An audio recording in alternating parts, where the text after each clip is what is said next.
La confiance n'exclut pas le contrôle. Bonjour les amis, aujourd'hui on va aborder le sujet du contrôle. Contrôle de la bonne exécution des tâches déléguées, contrôle de l'environnement et contrôle de sa vie. Vous devez mettre en place des étapes pour valider l'avancement de vos projets. En effet, il n'y a rien de plus désagréable de constater que les informations que vous avez transmises n'ont pas été respectées. Et cela à tous les niveaux, que vous soyez employé, cadre ou chef. Alors, au fil du temps, vous travaillez avec des personnes qui ont toute votre confiance, c'est vrai. Mais il n'en demeure pas moins vrai que le facteur humain est toujours présent et qu'à tout moment, on peut dériver même si on a 20 ans d'expérience. Laissez-moi vous raconter ce qui a conduit Airbus à arrêter son programme vitrine Concorde. Une simple lamelle de 43 cm a suffi à faire capoter le fleuron de l'aéronautique française. L'accident survenu dans l'après-midi du 25 juillet 2000 a fait 113 morts. L'ensemble des 109 personnes présentes dans l'avion, passagers pour la plupart allemands et membres de l'équipage, ainsi que 4 personnes travaillant dans l'hôtel sur lequel le Concorde s'est écrasé. Il n'aura fallu que 2 minutes après son décollage de Roissy-Charles de Gaulle pour que l'avion, en feu, ne se crache sur l'hôtellissimo de Gonesse en voulant tenter de rejoindre l'aéroport du Bourget. Les différentes enquêtes techniques menées après la catastrophe convergent vers un même scénario. Le crash serait dû à la présence d'une bande d'usure en titane longue de 43 cm sur la piste de décollage du Concorde et elle a été perdue par un DC-10 de Continental Airlines parti quelques minutes plus tôt de Roissy.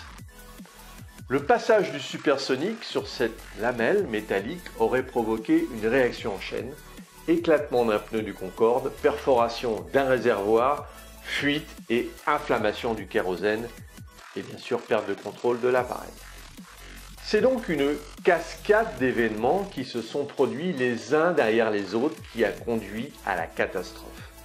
Un chercheur, James Reason, a bien expliqué ces enchaînements de causes. Heureusement, tous ces incidents ne conduisent pas à une catastrophe. On constate que sur 1 million de décollages, 999 000 se déroulent sans aucun incident notable.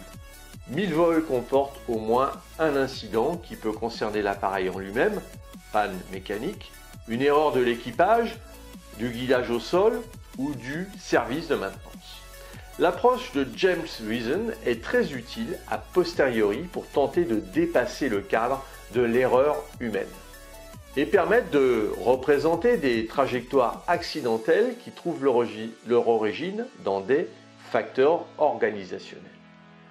Le modèle créé par Reason est également appelé le Swiss Cheese Model. Les défenses, les barrières et les sécurités peuvent être comparées à des tranches de gruyère avec des trous qui symbolisent les failles dans chaque niveau de défense. Pour qu'un accident ait lieu, il faut que des faiblesses, des trous dans les barrières de sécurité doivent en perspective à chaque niveau de sécurité. C'est ce qui explique que le plus souvent, plusieurs incidents en chaîne sont nécessaires pour provoquer un clash aérien. Le modèle de Reason est particulièrement utile pour illustrer comment un accident peut avoir plusieurs causes. Si un accident se produit, l'important n'est pas de savoir qui a fait une faute, mais d'identifier pourquoi et comment le système de sécurité a failli. Et donc le contrôle est l'essence même d'un garde-fou pour éviter les erreurs, les retards de livraison, les non-conformités et les risques liés à toute action. Je vous en parle en connaissance de cause, puisque quand je travaillais dans l'aéronautique, j'avais une équipe de 12 contrôleurs qui vérifiaient le travail de quelques centaines d'opérateurs. Mais le contrôle passe aussi par le contrôle de son travail. Il est crucial de ne jamais se faire confiance et de prendre un peu de temps pour vérifier que tout a été fait correctement selon les standards définis. Cette introspection n'est pas aisée à mettre en place. C'est juste un réflexe à avoir pour dégager un peu de temps nécessaire au contrôle. 5 ou 10 minutes suffisent. Vous serez plus serein si vous avez respecté cette étape de validation finale. Alors, systématiquement, appliquez quelques minutes supplémentaires pour terminer une tâche. Le contrôle peut sauver les vies. Pensez-y à chaque fois que vous terminez un travail. Si vous voulez aller plus loin dans la gestion de votre temps, et puis pour vous remercier d'avoir suivi cette vidéo, j'ai mis à votre disposition 1 heure de formation sur le fonctionnement de votre cerveau et la préparation mentale. Laissez-moi votre adresse email pour que je vous l'envoie. Et puis retrouvez-moi sur le site internet www.lessecretsdechronos.com. Abonnez-vous à la chaîne, mettez-moi un pouce bleu, likez, commentez et partagez. Et puis si vous voulez qu'on aborde ensemble vos problématiques, je vous ai mis un lien dans la description d'un coaching diagnostic d'1 demi-heure avec moi. Voilà, mais je vous dis à très vite les amis.